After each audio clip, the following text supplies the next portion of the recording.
अब जो हम दूसरा कार्ड देख रहे हैं स्क्रीन पर, वो है road side stalls and sweet meat shops. आजकल जब हम लोग जाते हैं तो सब जगह पर, क्योंकि आजकल की ज़िंदगी इतनी दौड़ भाग वाली हो गई है कि वहाँ पर हमको शायद बहुत समय कम मिल पाता है अपने घरों में खाने का, या कई बार हमें भूख भी लगती है। ऐसी स्थिति सब लगभग हम लोगों को रेलवे स्टेशन के पास, बस स्टैंड के पास और इंडस्ट्रियल एरियाज़ के पास बहुत ज़्यादा मिलती है कि वहाँ पर हम लोग इस तरीके की जो रोड साइड हमारे पास बहुत सारी दुकानें रहती हैं, उनको हम लोग देखते हैं, जो फूड वेंडर्स होते हैं।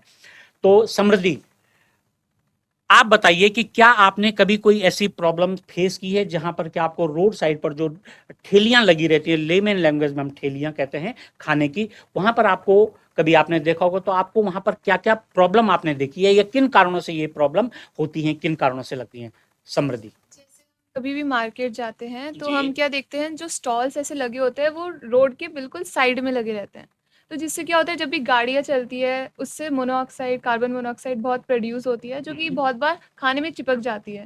पोल्यूशन बहुत ज़्यादा होता है, धूल मिट्टी वो बिल्कुल। सारा हमारे खाने में लग जाता है। तो अगर ऐसा खाना कोई इंसान खाए तो ऑब्वियस सी बात है, उसके इंटरनल जो ऑर्गन्स होते हैं वो बहुत डैमेज हो सकते हैं। तो पहला प्रॉब्लम तो ये होगा कि वो, मतलब अगर इसका हम सोल्यूशन निकालें तो ये कर सकते हैं कि वो दुकानें थोड़ा अंदर को रखें कि ये गंदगी उनके अंदर ना जा पाए, या कुछ भी हम और एक्शन ले सकते हैं। अच्छा, कारण क्या होंगे कि ये दुकानें वहां पर लग ही जाती हैं? ये भी ताकि लोगों को दिखे, जो रोड पे जाते हैं बहुत बिल्कुल सुंदर उनकी नज़र पड़े, पड़ जाए। ताकि वो सब आए। अब जैसे हम टीनेजर्स हैं, बच्चे हैं, तो हम ऐसी चीज़ों में ज़्यादा रहते हैं कि हम ऐसी फालतू चीज़ें ज़्यादा खाएं। फास्ट फूड हाँ जी, वगैरह बहुत वगैरह जो ज़्यादा। भी तो चीज़ों मतलब में वही चीज़ है कि नज़र पड़े, लोग वहाँ ज़्यादा आए, इसलिए रोड पे लगे रहते हैं। रोड पे लगे रहते हाँ हैं। जी। और शायद जो हमारी डेली लाइफ है वो इतनी फास्ट हो गई है कि हमारे पास शायद एक घर में भोजन, बना हुआ भोजन वहाँ तक जो है पहुँचने में या उसको यूज़ करने में बड़ा टाइम लग जाता है। तो इस वजह से शायद हम एक, भले ही उसको एक नाश्ते के रूप में यूज़ करते हो, लेकिन ऐसा होता है। तो बहुत अच्छी बात समृद्धि ने कही है। ये प्रॉब्लम भी देखिए, समृद्धि देहरादून में रहती है, समृद्धि हॉस्टल में रहती है, लेकिन ये स्टूडेंट्स, ये हमारे प्रॉब्लम सॉल्वर जब कहीं पर भी बाहर समाज में निकलते हैं तो ये प्रॉब्लम को देखते हैं, उसका कारण पे जाते हैं और उसका सॉल्यूशन भी हम लोगों के सामने रखते हैं। सॉल्यूशन तो अभी आएगा। नेक्स्ट हम चलते हैं अभिषेक की तरफ। अभिषेक, क्या आपके दिमाग में भी कभी कोई ऐसी बात स्ट्राइक की है जो कि एक समस्या रही हो और उसका कारण क्या रही हो? अभिषेक जी सर, बिल्कुल रही है। जी। सर, कई बार क्या होता है कि हॉस्पिटल तो होते हैं हमारे पास। हॉस्पिटल होते हैं, बहुत सुंदर। हॉस्पिटल की सर सबसे बड़ी दिक्कत है सर, हमारे कंट्री में पॉपुलेशन बढ़ती जा रही है बिल्कुल। और हॉस्पिटल की कमी है। हाँ, सर, कई बार किसी की जान चली जाती है हॉस्पिटल्स में सर। या लाते लाते। ये सर लाते लाते भी, और हॉस्पिटल्स में कभी आईसीयू अवेलेबल नहीं होते, हाँ, कभी बिल्कुल। डॉक्टर टाइम पे नहीं होते, हम्म। और कभी बेड बेड नहीं डॉक्टर्स होते। तो रहते हैं टाइम पे, लेकिन उन्हें आने में टाइम लग जाता है यस शायद। सर। बिल्कुल, आप यही कहना चाहते हैं जी। तो ऐसा हो जाता तो किसी की जान चली जाती है। बिल्कुल। तो सर, किसी की जान से ना खेलते हुए हम्म। कि हमारे हॉस्पिटल और बने। और बने, यस उनमें सर। सुविधाएं पूरी यस हों, बिल्कुल जो सर। भी एक लाइफ सेविंग जो प्रोसेस होता है उनके यस पास, सर। वो वहाँ और पर। सर, हाँ, रिमोट एरियाज में हमारे हॉस्पिटल तो हैं, बिल्कुल। मगर वहाँ डॉक्टर अवेलेबल नहीं है। बिल्कुल। जैसे कि मैं अपने गांव का एग्जांपल लेना चाहूँगा सर। आपका गांव कहाँ पड़ता है? सर, मेरा गांव सर पॉजिटिव लानी जौनसर बावर जौन से साहब में पड़ता है जी। 11 किलोमीटर आगे। पैदल। तो सर, रोड तो है, बिल्कुल। मगर वहाँ कोई डॉक्टर आने के लिए राजी नहीं है सर। बिल्कुल। तो ये आपकी एक पूरे गांव की और क्षेत्र की प्रॉब्लम है यस सर, जी। हॉस्पिटल बना दिया है मगर सर सुविधाएं शायद यस सर। न ह्यूमन रिसोर्सेज की, ना इंफ्रास्ट्रक्चरल जी। सही इंफ्रास्ट्रक्चर भी है सर। 6-7 साल हो गए सर उसको बन के, मगर उसमें अभी तक कोई डॉक्टर नियुक्त नहीं हुआ सर। नहीं हुआ। तो देखिए कि यहाँ पर हम उनकी पीड़ा समझ सकते हैं कि उन्होंने इस प्रॉब्लम को समझा और कारण जो उन्होंने बताया। देखिए, हॉस्पिटल तो सब जगह है, लेकिन कारण क्या है? ट्रांसपोर्टेशन की शायद अच्छी सुविधाएं नहीं है। इन सारी प्रॉब्लम्स को हमको इंटरलिंक करके देखना पड़ेगा कि हॉस्पिटल्स हैं, लेकिन वहाँ पर क्या है? ट्रांसपोर्टेशन की सुविधा नहीं है, रहने की शायद बहुत अच्छी सुविधाएं नहीं हो जैसा कि हम लोग मार्केट में चाहते हैं। तो यहाँ पर हम लोगों ने जो है, यहाँ पर जो हमारी दूसरी एक्टिविटी थी उसमें हम लोगों ने कार्ड सॉर्ट के माध्यम से, जो मुझे लगा, मैंने अपनी प्रॉब्लम को देखा है, उसका कारण देखा है, गरिमा को जो गरिमा ने सोसाइटी में या कहीं पर भी विजुलाइज किया है, उसकी विजुअल फॉर्म देखी है, उस चीज़ को देखा है, वो उन्होंने समझा है। ये जो प्रॉब्लम गरिमा ने जिसको विजुलाइज किया है वो उन्होंने अपने बड़े लोगों के साथ साझा की है, उसकी कारणों को साझा किया है। समृद्धि ने जो कारण देखे उनको साझा किया है। अभिषेक ने जो कारण देखे हैं किसी भी प्रॉब्लम के पीछे उनको साझा किया है। तो ये आता है हमारा कार्ड सॉल्ट एक्टिविटी में। तो आइए अब हम नेक्स्ट एक्टिविटी पर चलते हैं। नेक्स्ट एक्टिविटी पर जाने से पहले हम लोग स्क्रीन पर देखते हैं कि यहाँ पर लेफ्ट में टॉप साइड में कुछ चित्र बने हुए हैं। मुझे ये सर्किल दिखाई दे रहे हैं, लेकिन ये मेरे परसेप्शन से मुझे सर्किल दिखाई दे रहा है। सबसे पहले हम गरिमा से जानना चाहते हैं कि आपको ये जो लेफ्ट में और टॉप में जो डायग्राम दिखाई दे रहे हैं इनमें आपको क्या क्या दिखाई दे रहा है, आप क्या क्या समझ सकती हैं दिखाई दे रही है, वो जरा आप साझा करेंगे। सर मुझे जो लेफ्ट टॉप पे दिखाई दे रही है, मुझे ये शेप एक बिंदी की तरह दिखाई दे रही है सर मुझे इनकी। तो गरिमा को ये बिंदी, बहुत सारी बिंदियां दिखाई दे रही हैं, ये इनका विजुलाइज था, इन्होंने किस ढंग से उस चीज को देखा है। नेक्स्ट हम जाते हैं समृद्धि पर। समृद्धि, आप बताएं कि आपको ये जो लेफ्ट टॉप में चित्र दिखाई दे रहा है इसमें आपको क्या दिखाई दे रहा है। ये मुझे किसी वॉच के डायल की तरह लग रहा है। वेरी गुड, इनको वॉच का डायल लग रहा है। नेक्स्ट अभिषेक, आप अपनी राय दीजिए। सर मुझे गाड़ी की व्हील की तरह लग रहा है सर। अरे वाह, अगर आप देख सकते हैं तो क्योंकि अभिषेक ने इससे पहले भी गाड़ी का जिक्र किया है तो अभिषेक को ये गाड़ी ही दिखाई दे रही है। समृद्धि, आपको क्या दिखाई दे रहा था?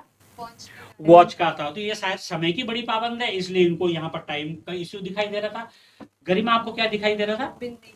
बिंदी, इनको अपनी मम्मी की बिंदी वहां पर नजर आ रही है। तो इन सारी चीजों को हम जैसा भी देखते हैं, अभी तक हम लोगों ने स्क्रीन पर देखा था कि लेफ्ट में और टॉप में जो भी फिगर हम लोगों को दिखाई दे रहा था उस फिगर के बारे में मेरी अपनी अलग राय थी, गरिमा की अलग थी, समृद्धि की राय अलग थी और अभिषेक की राय अलग थी। अब हम आगे स्क्रीन पर देख सकते हैं कि आपको एक चित्र दिखाई दे रहा है।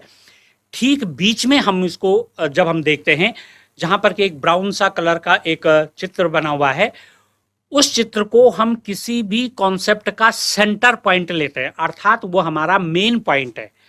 अगर मैं बीइंग ए टीचर उसको देखता हूं तो जो हमारा सेंटर पॉइंट है उस सेंटर पॉइंट को मैं एक क्लासरूम के रूप में देख सकता हूं। तो क्लासरूम को मैनेज करने के लिए हमको कितनी डिफरेंट चीजें चाहिए, कितनी ब्रांचेस चाहिए, कितने एस्पेक्ट्स को हमें देखना होगा। मैं सबसे पहले टॉप में और राइट साइड में देखता हूं तो पेपर, क्लासरूम को अच्छे ढंग से चलाने के लिए शायद हमारे पास एक पेपर की बहुत ज़रूरत होती है, चाहे वो चार्ट की फॉर्म में हो, चाहे वो नोटबुक की फॉर्म में हो, चाहे वो रजिस्टर की फॉर्म में हो। और उसके अंदर, उस चार्ट के अंदर भी फिर 50 एस्पेक्ट आते हैं जिनको कि हमको ज़रूरत है क्लासरूम को चलाने के लिए। नेक्स्ट, अगर हम लोग जो है फिर से पीले वाले ब्रांच में देखते हैं तो क्लासरूम को चलाने के लिए उसका स्ट्रक्चर कैसा होना चाहिए। अगर आप स्ट्रक्चर के ठीक ऊपर देखें तो वहां पर लिखा हुआ है यू, अर्थात क्या मेरा भी वहां पर एक रोल है, बीइंग ए टीचर क्या मेरा भी वहां पर रोल है, नेचर का भी क्या वहां पर रोल है, ब्रेन का भी क्या रोल है। अर्थात एक क्लासरूम को सिस्टमैटिक ढंग से चलाने के लिए उसका स्ट्रक्चर हम अपनी जरूरतों के अनुसार कहीं तक भी ले जा सकते हैं। अगर हम आगे देखते हैं कि वहां पर बहुत सारी चीजें लिखी हुई हैं, आगे हम वहां पर देख सकते हैं एसोसिएशन लिखा है, ब्लूम्स टैक्सोनॉमी के बारे में है शायद। तो क्लासरूम में सही ढंग से चलाने के लिए हमें स्ट्रक्चर भी चाहिए। अब कलर, यदि हम क्लास की बात करते हैं तो क्लासरूम में वाइब्रेंट कलर एक हमको पॉजिटिव एनर्जी देते हैं, तो कलर्स भी बहुत बड़ा रोल इंपॉर्टेंट करते हैं। इमेजेस, क्लासरूम में देखिए, हमारे क्लासरूम में जैसा कि आप बता सकते हैं समृद्धि कि आपकी क्लास में किन किन बड़े लोगों की इमेजेस लगी हुई हैं। सर हमारी क्लास में चार्ट पेपर्स लगे होते चार्ट हैं, पेपर लगे तो होते हैं, उनको भी कलरफुल करते हैं बिल्कुल। ताकि वो दूर से उनसे भी अलग। आपको एक एनर्जी हाँ जी, मिलती है, चाहे हाँ वो जी। एजुकेशनल हो सकता है कि वहां पर आपकी क्लास में जो है महात्मा गांधी का एक चित्र हो तो वहां से भी आपको इंस्पिरेशन मिलती है। तो इमेजेस भी बड़ा रोल प्ले करती हैं एक क्लासरूम को चलाने के लिए। वर्ड्स, जब हम वर्ड्स पर आते हैं तो वर्ड्स भी बहुत बड़ा रोल प्ले करती हैं, वर्ड्स भी बहुत बड़ा रोल प्ले करते हैं। क्लासरूम में बीइंग ए टीचर मैं जिन शब्दों का यूज करता हूं वो शब्द सबसे पहले बच्चे की समझ के अनुसार होने ही चाहिए। मैं बहुत बड़े बड़े भारी भरकम शब्दों का यूज करूंगा तो शायद वो बच्चे के लिए कहीं पर भी बेकार हो जाएंगे। तो वर्ड्स भी रोल प्ले करते हैं, बहुत लंबे लंबे वर्ड्स भी नहीं हमको यूज करने चाहिए। तो मेरी दृष्टि में ये बात सामने आती है कि एक क्लासरूम को चलाने के लिए हमारे पास बहुत अच्छा स्ट्रक्चर होना चाहिए। क्लासरूम का जो डेकोरेशन है वो कलरफुल होनी चाहिए, इमेजेस होनी चाहिए, वर्ड्स होने चाहिए, लाइंस भी, अब चाहे लाइंस वो चाहे दीवारों की लाइंस हो, चाहे एजुकेशन के मैटर में आते हुए साइंस की लाइंस हो या कहीं पर भी लाइंस हो, तो इस सारी चीज को जब हम एक सेंटर टॉपिक को लेते हुए उसकी जितनी भी ब्रांचेस उसको आगे डिलीवर करने के लिए आवश्यक होती हैं, इस चीज को हम लोग माइंड मैपिंग के नाम से जानते हैं। तो आगे चलते हैं। जिस तरीका के कि मैंने इस चित्र को विजुलाइज किया है कि एक सेंटर पॉइंट के चारों ओर उसकी बहुत सारी जरूरतें होती हैं, तो गरिमा, सबसे पहले मेरा प्रश्न आपसे है, मैं आपसे जानना चाहता हूं कि क्या आपने अपनी लाइफ में भी ऐसा कुछ सोचा है, समझा है, अनुभव किया है कि आपके सेंटर पॉइंट में तो एक चीज रही हो और उसकी जरूरत को पूरा करने के लिए 50 एस्पेक्ट होते हैं, बहुत सारे एस्पेक्ट होते हैं। यदि आपको कुछ ऐसा अनुभव हो तो वो अपना अनुभव सभी लोगों के साथ साझा कीजिए। गरिमा। यस सर, मेरे साथ ऐसा हो चुका है। हाँ। जब हम अपना घर बना रहे थे तो हमें बहुत सारे लोगों की ज़रूरत होती है। मतलब हमें रिलेटिव्स चाहिए होते हैं, हमें कारपेंटर्स चाहिए होते हैं और साथ ही साथ पेंटर्स, मतलब जो हमारे मकान को बनाने में मदद करते हैं। अगर ये सब नहीं होंगे तो हमारा एक मकान नहीं बन पाएगा पूरी तरीके से। बिजली वाले की भी जरूरत Yes, होती है, इलेक्ट्रिशियन। इलेक्ट्रीशियन की होती है, प्लम्बर की होती है, फिटर की होती है, Yes, बहुत sir. सारी चीजें जरूरत होती हैं। पेंट वाले की जरूरत होती है, लकड़ी वाले की भी आपको जरूरत होती है। तो गरिमा का कहना यह है कि सेंटर पॉइंट है इनका मकान।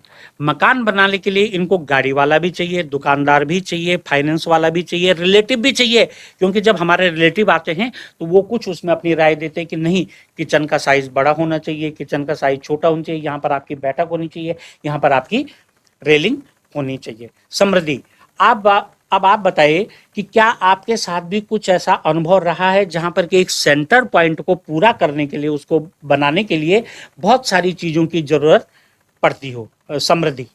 जैसे मैंने पहले भी बताया, कल्चरल प्रोग्राम का मैंने एग्जांपल दिया, तो उसमें कल्चरल प्रोग्राम करने के लिए हमको ड्रेसेस चाहिए होती है, कल्चरल ड्रेसेस हो गई, हमको सॉन्ग चाहिए होता है जिसके ऊपर हम डांस करेंगे, बिल्कुल। और उसके साथ ज्वेलरीज चाहिए होती है, उसके साथ हमको स्पीकर हो गया, बहुत सुंदर, स्पीकर मैं चाहिए यही हो कहना चाह गया, रहा था कि आपको और स्पीकर की भी और जरूरत, हमको एक प्रॉपर स्टेज चाहिए होता है स्टेज वहाँ चाहिए। पर। तो ये सब मिलाकर ही हम कुछ कर पाएंगे। तो इसका सेंटर पॉइंट हमारा कल्चरल प्रोग्राम हो और गया। उसके जो रिक्वायरमेंट है आपने बाहर से बताया, ड्रेस चाहिए, ज्वेलरी चाहिए आपको, फिर डांस वाली टीचर भी चाहिए जो आपको गाइड कर सकें, प्रिंसिपल मैडम की परमिशन चाहिए, स्टेज चाहिए, टाइम चाहिए, स्पीकर चाहिए।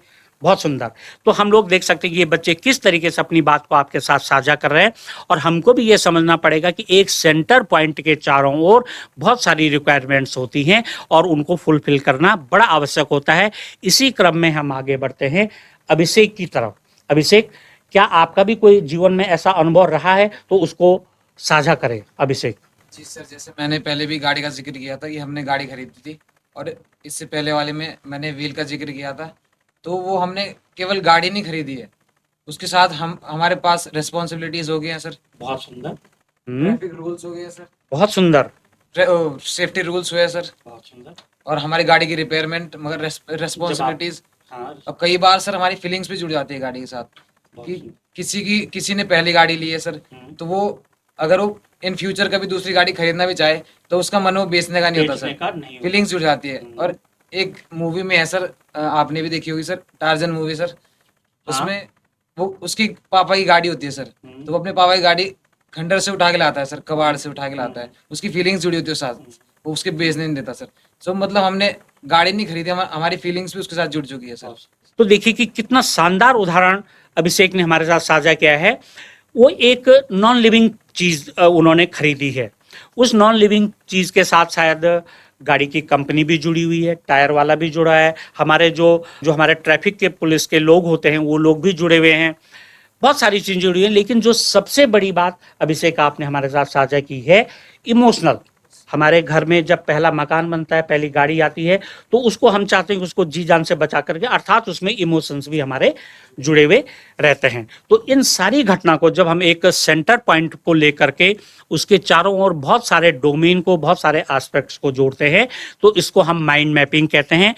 और चलते अब अगले क्रम में। तो अभी तक जैसा हमने देखा है कि डिजाइन थिंकिंग के अंतर्गत जो दूसरा डोमेन था डिफाइन का, उसके अंतर्गत हम लोगों ने 3 एक्टिविटीज अभी तक कर ली हैं। पहली एक्टिविटी थी ब्रेनस्टॉर्मिंग की, दूसरी एक्टिविटी थी कार्ड सॉल्टिंग की, और तीसरी एक्टिविटी थी माइंड मैपिंग की। नेक्स्ट अब हम लोग डिफाइन डोमेन के अंतर्गत चौथी एक्टिविटी पर चलते हैं, और ये होती है रोल प्ले की। रोल प्ले की एक्टिविटी करते समय बहुत सरल शब्दों में अगर मैं अपनी बात रखूं कि अगर मैं यहाँ पर हूँ, लेकिन अगर मैं दूसरे की जगह पर होता तो मैं वहाँ पर कैसा महसूस करता और वहाँ पर कैसा रोल प्ले करता, इसको बड़े सरल शब्दों में हम लोग जो हैं रोल प्ले के माध्यम से समझ सकते हैं। तो अभी तक हम लोगों ने डिजाइन थिंकिंग के अंतर्गत जो दूसरा डोमेन डिफाइन का था, उसकी 3 एक्टिविटीज कंप्लीट कर ली हैं या समझ ली हैं। पहली एक्टिविटी थी ब्रेनस्टॉर्मिंग की, दूसरी एक्टिविटी थी कार्ड सॉल्टिंग की, और तीसरी एक्टिविटी थी माइंड मैपिंग की। नेक्स्ट एक्टिविटी इसमें आती है रोल प्ले की। जीवन में कई बार हम लोग अपना रोल बदलकर दूसरा रोल करना पड़ता है। अगर हम ऐसा करते हैं तो इसको डिफाइन के अंतर्गत हम लोग समझ सकते हैं। हम सामने वाले व्यक्ति की समस्या को तब बहुत अच्छे से समझ सकते हैं जब हम उसकी जगह पर जाएं और उनका रोल प्ले करें। इसी क्रम में सबसे पहले मैं गरिमा को बुलाना चाहूँगा और गरिमा की बात आपसे सुनते हैं, गरिमा के अनुभव आपसे सुनते हैं कि गरिमा, क्या आपने कभी अपने जीवन में कुछ ऐसा रोल प्ले किया है या आपकी समझ में कुछ ऐसी घटना हुई हो जहाँ पर कि आप दूसरे की जगह पर या दूसरा आपकी जगह पर जो है उस बात को या उस प्रॉब्लम को समझ रहा हो? गरिमा। यस सर, ऐसा हो चुका है। एक बार मैं खेल के आ रही थी शाम को, तो मेरे पापा ने कहा कि करीबन 7 या 7:30 बजे आ गई थी मैं, थोड़ा लेट हो गया था। तो पापा ने मुझसे कहा कि मत आया कर, मतलब पहले आया कर थोड़ा, ऐसी 6 मतलब जब अंधेरा होने को होता क्योंकि है पापा परेशान हो जाता है। यस आपके हों, किसी के भी पापा यस हों, सर। परेशान हो जाते हैं बच्चे जब टाइमली नहीं आता। घर नहीं पहुंचते। जी। फिर पापा ने कहा कि जल्दी आ जाकर, मैंने कहा आज ही तो लेट हुआ है तो क्या हो गया, पापा ने कहा नहीं। तो फिर पापा ने एक बार ऐसी मुझसे, मतलब मैं आ तो गई थी, तो एक बार खुद ही गए, मतलब 7 साढ़े 7 बजे रात को, मतलब फिर देखा कि कैसे वहाँ का माहौल है, जिस सब जहाँ मैं खेलती हूँ। तो फिर उन्हें पता लगा कि वहाँ का माहौल अच्छा है, मतलब मेरी बेटी ठीक है उस सेफ साइड। जगह पर यस है। सर। तो फिर तब पापा को मुझ पे लगा कि हाँ ठीक है। तो ठीक लगा। यहाँ पर जो गरिमा कहना चाहती है, जो उसके भाव हम लोग समझ सकते हैं कि इनके पापा ने स्वयं को गरिमा की जगह पर रख करके देखा कि हाँ वहाँ का माहौल सेफ है, तो शायद मुझे इतनी चिंता करने की जरूरत नहीं है। तो अभी तक जो आपने सुना और समझा गरिमा से, गरिमा के विचार ये थे कि जब गरिमा के पापा ने स्वयं को गरिमा की जगह रखा और उन्होंने पूरा इन्वायरमेंट देखा, खेल का मैदान देखा, तो उनको विश्वास हो गया कि मेरी बेटी सेफ है। गरिमा, आप कुछ और बात साझा करना चाह रही थी? यस सर, जैसे मैंने बताया कि पापा ने अपनी जगह रखा, हाँ मतलब पापा ने मुझे रखा अपनी जगह। हाँ। तो अब एक दिन मेरे साथ भी ऐसे हुआ, पापा ऑफिस से लेट आए, तो मुझे भी थोड़ी फिक्र होने लगी, मुझे कि क्या पापा पूरे परिवार को बिल्कुल कि आज कैसे होगी, इतना लेट कैसे आ लेट गए। कैसे हो गए? तो फिर इस पे मैंने भी एक तरीके से रोल प्ले किया उनका, जो उनका अच्छा, पहले जब करते आपके थे, पापा ऑफिस से आने में लेट हो गए थे यस तब सर, आपने स्वयं को पापा की पापा जगह। की जगह पर रखा। जी। Yes sir. तो सर फिर पूरे परिवार को ये फिक्र होने लगी, तब मैंने देखा हाँ कि कैसे पापा पहले हमारी फिक्र करते थे जब हम लेट आते थे खेल के। देखिए, इससे शानदार उदाहरण शायद कुछ भी नहीं हो सकता है, और ये दैनिक जीवन में हमारे आपके हमारे घरों में सबके घरों में होता है कि जब कोई भी व्यक्ति थोड़ा सा देर करता है तो कभी बच्ची पापा की जगह पर खुद को रखती है, उसकी चिंता करती है, और दूसरे दिन पापा अपनी जगह बच्चों की जगह पर रखते हैं तो उनकी चिंता करते हैं। इसी को रोल प्ले कहते हैं। नेक्स्ट हम चलते हैं समृद्धि की ओर। समृद्धि, अगर आपका भी कुछ ऐसा अनुभव रहा हो तो सबके साथ साझा करें। समृद्धि।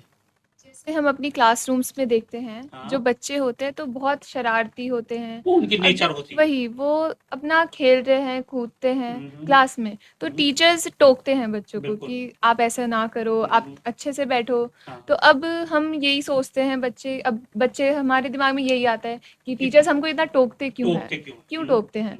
पर एक बार क्या हुआ कि हमको बोला गया कि आप टीचर्स का, जैसे टीचर्स डे होता है तो हम टीचर्स का रोल प्ले करते हैं, तो हमको टीचर्स का रोल प्ले करने को मिला। तो जब हम जूनियर्स क्लास में गए और हमने जब देखा कि बच्चे कैसे शरारत करते हैं वहाँ पे, बच्चे वही एक्टिविटी कर रहे थे जो जब हम- वो बच्चों के अपने रियल टीचर के साथ करते थे, और जिस दिन आप टीचर बन के गई वही बच्चे वही एक्टिविटीज आपके साथ तो क्या फील हुआ? चला कि सारे बच्चे तो एक जैसे होते हैं हम्म। और मतलब उनका हमको टोकना भी सही है। टीचर्स को आपको हाँ जी। टोकना जायज है जी। बिल्कुल सही है, क्योंकि अब कोई शरारत करेगा तो टोकना भी ज़रूरी होता तो उस है। दिन से आपके बिहेव में क्या परिवर्तन हुआ? ज़्यादातर शांत ही बैठने लग गए और ज़्यादा हमने परेशान, मतलब बिल्कुल शांति से क्लास में बैठे, ना कुछ देखिए, करना। गरिमा समृद्धि का कहना यह है कि शांत नहीं, जो रिक्वायर्ड कम्युनिकेशन है वो तो टीचर आपके बीच में होता ही होता है, लेकिन जो चीज़ें थोड़ा सा किसी को हल्का सा परेशान कर सकती हैं, कंटेंट से हटने में थोड़ा दिमाग को इधर से उधर चला जाता है, उस चीज़ पर आपने स्वयं का प्रतिरोध कर दिया। आपने ही किया या आपके पूरी क्लासेस ने कुछ ऐसा किया होगा? पूरी क्लास ने किया है। बड़ी अच्छी बात है। देखिए कि टीचर्स डे के दिन जो है हम लोग बच्चों से जब रोल प्ले करवाते हैं टीचर का, तब उनकी समझ में आता है कि वास्तव में टीचर हम लोगों को बार बार इस चीज़ को ऐसा करने के लिए क्यों कहते होंगे या न करने के लिए क्यों कहते होंगे। आगे चलते हैं हम लोग अभिषेक, और अभिषेक का कोई ऐसा अनुभव सुनते हैं। अभिषेक, आप भी अपना अनुभव साझा करें। मैं अपनी बात नहीं करूंगा, ये सबके साथ होता है अच्छा, सर। दूसरे का काम सबको आसान लगता है कि क्या ही कर रहा होगा ये बहुत तो। सुंदर, ये तो बहुत अच्छी बात कह दी है। देखिए अभिषेक ने कि दूसरा जो काम कर रहा है वो सबको लगे ये तो बड़ा आसान है। Yes, sir. यस। अक्सर आसान लगता है मगर ऐसा होता नहीं है। हम्म। तो ऐसे ही एक बार मैंने अपने वॉचमैन अंकल को कहा, हाँ, वो बार बार गाड़ी, मतलब वो क्या ही काम करते होंगे, मुझे ऐसा लगता था। आपको ये लगा कि गेट ही तो खोलते हैं। गेट ही तो खोलते हैं, हम्म। तो मुझे ऐसा लगा, तो मैंने सोचा क्यों ना मैं भी एक दिन इनको आराम दे दूं। अच्छा, मैं आपके गेट खोल एक दिन। आप गेट खोला आपने? हाँ हाँ। सुबह पूरा दिन के या एक दो बार? पूरे दिन का सर। पूरे दिन का। तो मैंने पाया कि वो बार बार खड़ा उठना वो परेशानी करता है सर। परेशानी करता है, एंट्री करना, Yes, ये sir. करना, उनका कारण पूछना। जी सर। हाँ, वो कारण पूछना और फिर इधर से उधर जाना, इधर से और बाकी फिर 8-9 घंटे खड़ा भी रहना सर, वो बड़ा दुखदायक होता है सर। तो उससे मुझे लगा कि सबका काम अपनी जगह अच्छा होता है सर। अपनी और जगह किसी- अच्छा होता है और वो चैलेंजिंग भी होता है। दूसरा उसको बड़ी हल्के में ले लेता है या आसान से ले लेता है। जी सर। तो देखिए, आप सब लोगों ने इस समय जो चौथा डोमेन था डिफाइन का, उसमें सबसे पहले आपने गरिमा के अनुभव सुने, समृद्धि के अनुभव सुने और अभिषेक का अनुभव सुना। अभिषेक और इन सारे बच्चों ने इन सारे विद्यार्थियों ने जो भी अपने अनुभव साझा किए हैं वो एक रोल प्ले वाले माध्यम से आगे आ रहे थे। जब गरिमा ने अपने आप को पापा की जगह पर रखा, इसी तरीके से समृद्धि ने भी किया। इसी तरीके अभिषेक ने जब स्वयं को वॉचमैन की जगह पर रखा, तब उनको महसूस हुआ कि वो आदमी या वहाँ पर जब हम रोल प्ले करते हैं तो वो कितना कठिन होता है। अपनी इस बात के साथ कि आज हमने डिफाइन के अंतर्गत जो हमने 4 स्ट्रेटजीज पर बात की है, उनमें पहले थी ब्रेनस्टॉर्मिंग, दूसरा था कार्ड सॉर्टिंग, तीसरा था माइंड मैपिंग और चौथा था हमारे पास रोल प्ले। मैं यहाँ पर आप सबसे यह उम्मीद करता हूँ और निवेदन करना चाहता हूँ कि हम अपने दैनिक जीवन में अगर डिफाइन के अंतर्गत इन 4 स्ट्रेटजीज को अपनाएं, चाहे वो हमारे पास रोल प्ले की हो, चाहे वो हमारे पास माइंड मैपिंग की हो, ब्रेन स्टॉर्मिंग की हो, कार्ड सॉर्टिंग की हो, और हम डायरेक्टली इनडायरेक्टली इस प्रकार की एक्टिविटीज़ को करते ही करते हैं। आज हम लोगों ने डिज़ाइन थिंकिंग के दूसरे डोमेन डिफाइन पर बात की है और उस डोमेन की चारों एक्टिविटीज़ पर बात की है। मिलते हैं आपसे नेक्स्ट एपिसोड में, तब तक के लिए नमस्कार।